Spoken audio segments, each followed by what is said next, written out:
নবী সাল্লাল্লাহু আলাইহি ওয়াসাল্লাম একদিন ঘুম থেকে উঠলেন ভয়ে পেয়ে আতঙ্কিত। নবীজি ভয়ে পেয়ে আতঙ্কিত হয়ে ঘুম থেকে উঠে সাল্লাল্লাহু আলাইহি ওয়াসাল্লাম বলছেন, ওয়াইলুল লিল আরব মিন শাররি কদ ইখতারাব। আরব জাতির জন্য ধ্বংস, কি ভয়ঙ্কর ফিতনা ধেয়ে আসছে ওদের দিকে, কি ভয়ঙ্কর ফিতনা ধেয়ে আসছে। এবং তিনি হাতের ইশারা করে দেখালেন এইভাবে যে আজকে নবীজি বলছেন 1400 বছর আগের কথা, 1445 বছর আগের কথা, 1445 বছর আগে নবীজি বলেছেন আজকে ইয়াজুজের যে দেয়ালের কথা মনে আছে? জুলকারনাইনের সময় এই দেয়াল এতটুকু পরিমাণ খুলে দেয়া হয়েছে, 1400 কত বছর আগে? তখন তার স্ত্রী বলছেন, আনুহলিক ওয়াফিনা সলিহিন ইয়া রাসূলুল্লাহ, আমাদের মধ্যে ভালো মানুষরা থাকা সত্ত্বেও কি আমরা ধ্বংস হয়ে যাব? আপনি যে বলছেন ওয়াইলুল লিল আরব, আরবদের জন্য ধ্বংস। নবীজি বলছেন নাম হ্যাঁ ধ্বংস হয়ে যাবে। ইযা কাসুরাতিল খাবাস, যখন নগ্নতা, বেহায়াপনা, অশ্লীলতা সমাজে রন্ধ্রে রন্ধ্রে ছড়িয়ে পড়বে, তখন আলেম জালেম সব ধ্বংস হবে। বলি না মহামারীর ভাইরাস, তমুক ভাইরাস, এই ভাইরাস আরও সামনে আছে নাকি এখন। আর এখনকার নতুন রিসার্চ হচ্ছে ওই সাইবেরিয়া অঞ্চলের যে বরফগুলো আছে না, ওর নিচে এই 1 লাখ বছর, 1.5 লাখ বছর, 2 লাখ বছর আগের ভাইরাসগুলো নতুন করে জায়গা শুরু করেছে। হ্যাঁ, এগুলো বিজ্ঞানীরা বলছেন যে এগুলো আবার কোন দিন জানি পৃথিবীতে আত্মপ্রকাশ করা শুরু। সব কিছুই ঘটবে, বিশ্বটার খুব রহস্য আছে। সবচেয়ে মারাত্মক বিষয় সেটা হলো ফিলিস্তিনিদেরকে দেখলে গুলি মেরে দিতে বলা হয়েছে। দেখেছেন? দেখেন নাই? আমরা যে মসজিদটা দেখেছি আল আকসা, দেখেছেন? এই আকসাকে সরিয়ে দিয়ে সেখানে 3rd টেম্পল নির্মাণ করার প্ল্যান হচ্ছে। মানে এই যে 3rd টেম্পল তো বোঝেন না, হাইকেলে সুলাইমানি, মানে ওরা মনে করে যে তারা বানু ইসরাইল। একটু বোঝেন, ওরা মনে করে যে ওরা বানু ইসরাইল, আসলে ওরা বানু ইসরাইল নয়, ওরা হচ্ছে ইউরোপিয়ান জিউস। ওরা মনে করে যে ওদের একজন মাসিহ আসবে। কি আসবে? মাসিহ মানে ত্রাণকর্তা। মাসিহ মানে কি? ত্রাণকর্তা, যে আসলে তারা শুধু আরব না, সারা বিশ্ব তারা শাসন করবে, এমনটা তারা মনে করে। এবং ওদের ধর্মগ্রন্থে একটা আছে তালমুদ, কি না? তালমুদ। এই তালমুদের মধ্যে এটা লেখাও আছে যে একজন মাসিহ আসবে, যে মাসিহ আসলে তারা বিশ্ব শাসন করবে। বাস্তবতা হচ্ছে ওই মাসিহ এসেছিলেন, আসেন নাই? ওই মাসিহ সত্যি এসেছিলেন, কিন্তু তারা তাকে চিনতে পারেনি। সেই মাসিহের নাম কি? নবী ঈসা আলাইহিস। আমরা বলি না মাসিহ ইবনে মারইয়াম, আমরা বলি না ঈসা আলাইহিস সালামকে আল্লাহর মাসিহ না, ত্রাণকর্তা। ঈসা আলাইহিস সালামকে তারা চিনতে ব্যর্থ হয়েছে এবং তাকে তারা হত্যারও চেষ্টা করেছে, কিন্তু আল্লাহ রাব্বুল আলামিন তাকে উঠিয়ে নিয়েছেন কোথায়? আল্লাহর কাছে। ওয়ামা কাতালুহু ওয়ামা সালাবুহু, তারা তাকে হত্যাও করে নাই, ক্রুশবিদ্ধ করতে পারে নাই, বরং আল্লাহ পাক তাকে বাল রাফাআহুল্লাহু ইলাইহি, আল্লাহ পাক তাকে তার কাছে উঠিয়ে নিয়েছে। তো বিষয়টা কি দাঁড়ালো? ওরা মনে করে যে ওদের একজন মাসিহ আসবে, যেই মাসিহ আসলে পরে তারা সারা বিশ্বটাকে শাসন করবে। ঠিক আছে? কারা শাসন করবে? জিউসরা। যারা মনে করে ওরা বানু ইসরাইল, আসলে তারা বানু ইসরাইল নয়, তারা ইউরোপিয়ান জিউস। এখন ওরা চায় এই মসজিদ আকসাকে সরিয়ে দিয়ে ওখানে হাইকেলে সুলাইমানি নির্মাণ করে। এটা কি? সুলাইমান আলাইহিস সালামের সময় তারা যেমন বিশ্ব শাসন করেছিল না, মনে আছে?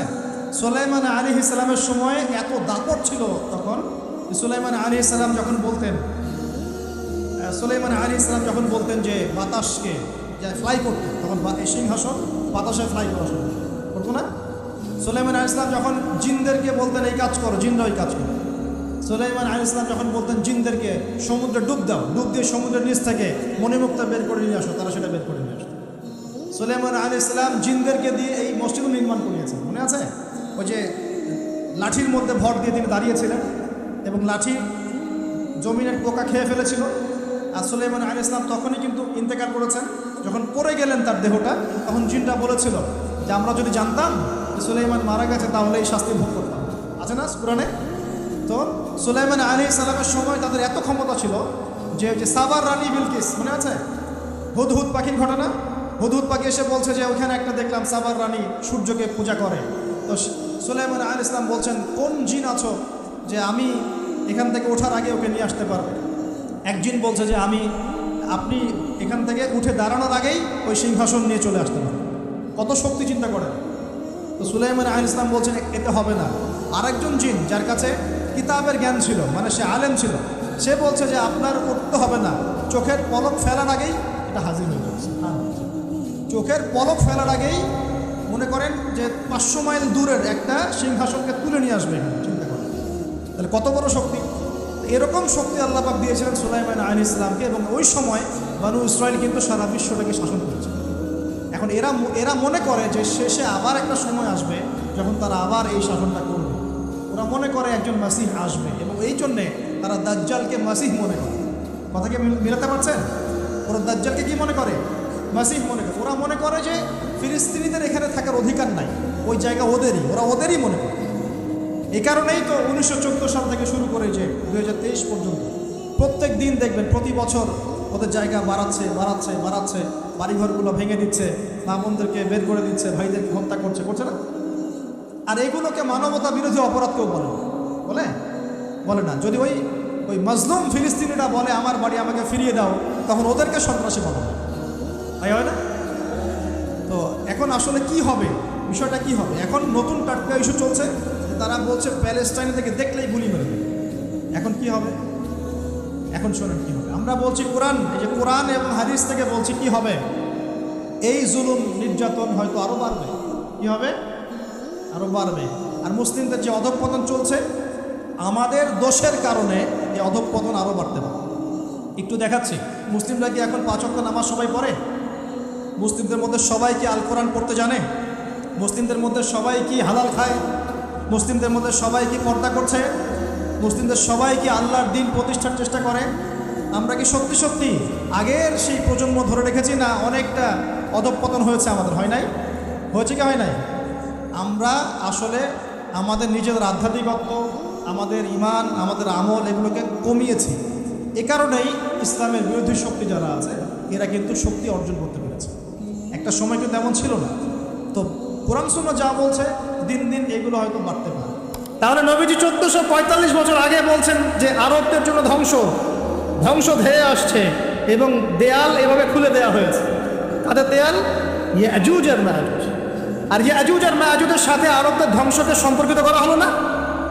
ইয়াজুজ আর মাজুজের সাথে আরবদের ধ্বংসকে সম্পৃক্ত করা হলো, এবং বেহায়াপনাকে সম্পৃক্ত করা হলো। বুঝতে পারছেন? আরব জাতির ধ্বংসের সাথে ইয়াজুজ মাজুজকে কানেক্টেড করা হলো, এবং অশ্লীলতাকে অশ্লীলতাকে কানেক্টেড করা হলো। এখন আপনি চিন্তা করে দেখেন, সারা বিশ্বে পর্নোগ্রাফি কারা ছড়িয়ে দিয়েছে? বলেন দেখি। পর্নোগ্রাফি কি বেহায়াপনা না? সমাজের যখন সমাজের রন্ধ্রে রন্ধ্রে বেহায়াপনা ছড়িয়ে পড়ে নাই? হাদিসটা মিলান। সমাজের এই মেয়েদের এই যে ফ্যামিলিস্ট রেভলিউশন কারা ছড়িয়ে দিয়েছে? ওরা। সমাজে মেয়ে ছেলে একসাথে চলবে একই পোশাকে কারা ছড়িয়ে দিয়েছে? সমাজে মেয়েদের বেপর্দায় চলার এই সংস্কৃতি কারা ছড়িয়ে দিয়েছে? মাদক আর সুদের সংস্কৃতি কারা ছড়িয়ে দিয়েছে? সবচেয়ে বড় কথা, ফ্রি সেক্স, ওপেন সেক্স, জেনা, ব্যভিচার, পর্নোগ্রাফি, এটা কারা ছড়িয়ে দিয়েছে? এটাই ওই যে খুলে দেয়া হয়েছে। এটা আমার ব্যাখ্যা, এটা আমার বুঝ। পৃথিবীর এমন কোন রাষ্ট্র বাকি রাখে নাই তারা এগুলো ছড়াতে, এমন কোন রাষ্ট্র বাকি নেই। তাহলে সব জায়গায় ছড়িয়ে পড়বে না ইয়াজুজ মাজুজের ফিতনা? এই ছড়িয়ে পড়েছে। আল্লাহ পাক আমাদেরকে এই পশ্চিমা গোলক ধাঁধা থেকে হেফাজত করুন। আমাদের সংস্কৃতি নিয়ে আমরা বুক ফুলায় বাঁচবো ইনশাআল্লাহ। আমাদের সংস্কৃতি নিয়ে আমরা চলবো ইনশাআল্লাহ। আমাদের কোরআন আছে, হাদিস আছে, আমাদের নবী আছেন, আমাদের সাহাবীরা আছেন, আমাদের দিন আছে ইনশাআল্লাহ। আমাদের অন্য কাউকে প্রয়োজন আছে?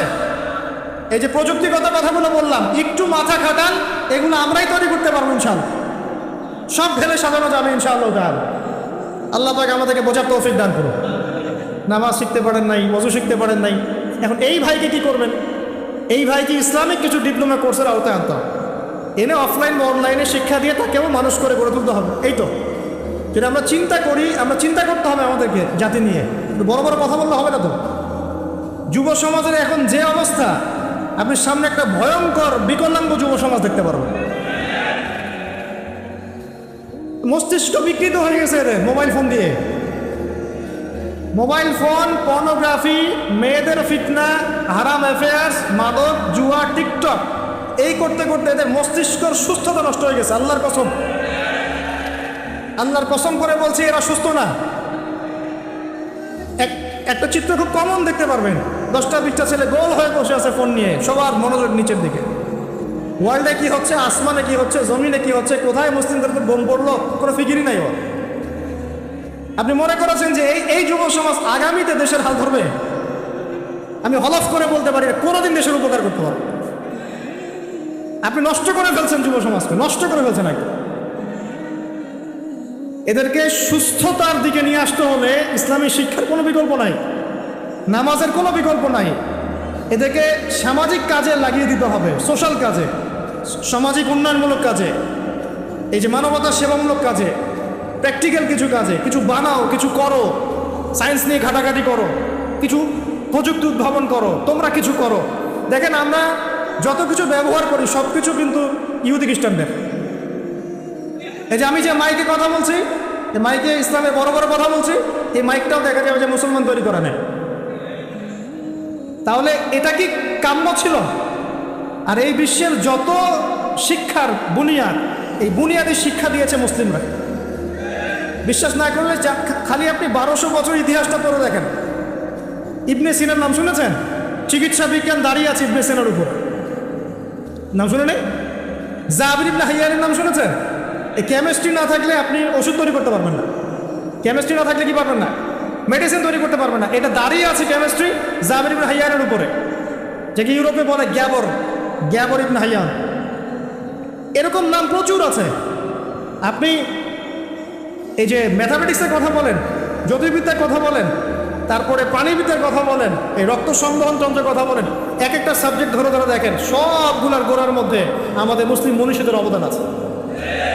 এমনকি এই যে পুরো বিশ্বের যে দর্শনগুলো চলছে, যত দর্শন, ফিলোসফিক্যাল থটস, আমরা ফিলোসফি পড়েছি, এই ফিলোসফিগুলোর গোড়ায় গিয়ে আপনি দেখবেন সব মুসলিম দার্শনিকদের নাম লেখা আছে।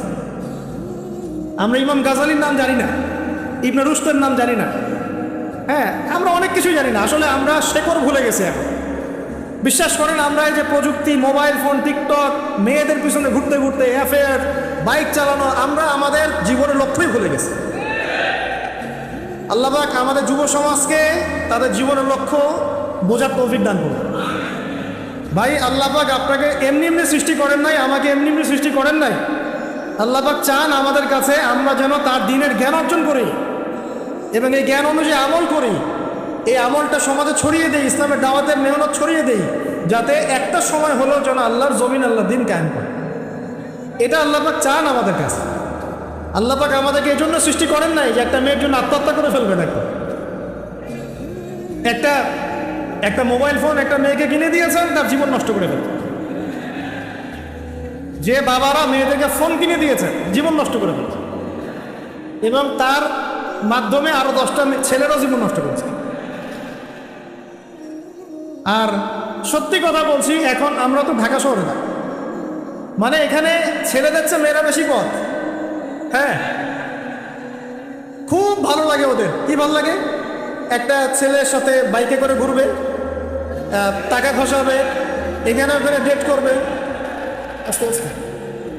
এগুলোতে খুব মজা পায়। এগুলোর জন্য কি তাকে সৃষ্টি করা হয়েছে? আপনি বলেন, এই মেয়েদেরকে আপনি যখন ঘরে নিয়ে আসবেন, আমি নারী বিদ্বেষী কথা বলছি না, নারীদেরকে আমরা অনেক অনেক সম্মান করি, অনেক শ্রদ্ধা করি। আর আমাকে জন্ম দিয়েছেন একজন নারী, আমাকে দিনের পথে চলতে আত্মবিশ্বাস যোগায় পিছন থেকে, ঘরের নারী যোগায় কি না? আমার নিজের কন্যা সন্তান আছে, আমরা মেয়ের বাবা। কিন্তু এখন যে টিকটক জেনারেশন মেয়েদেরকে আপনি তৈরি করছেন, ফোন হাতে তুলে দিয়ে ডেটিং করছে, বাইকের পেছনে ছেলের সাথে ঘুরছে, এখানে ওখানে ফ্রি ওপেন সেক্স করছে, কোনোদিন ধর্ষণের শিকার হচ্ছে, এই মেয়েদেরকে ঘরে নিয়ে আসার পরে এদের গর্ভ থেকে কি আপনি ইসমাইলের মতো সন্তান পাবেন?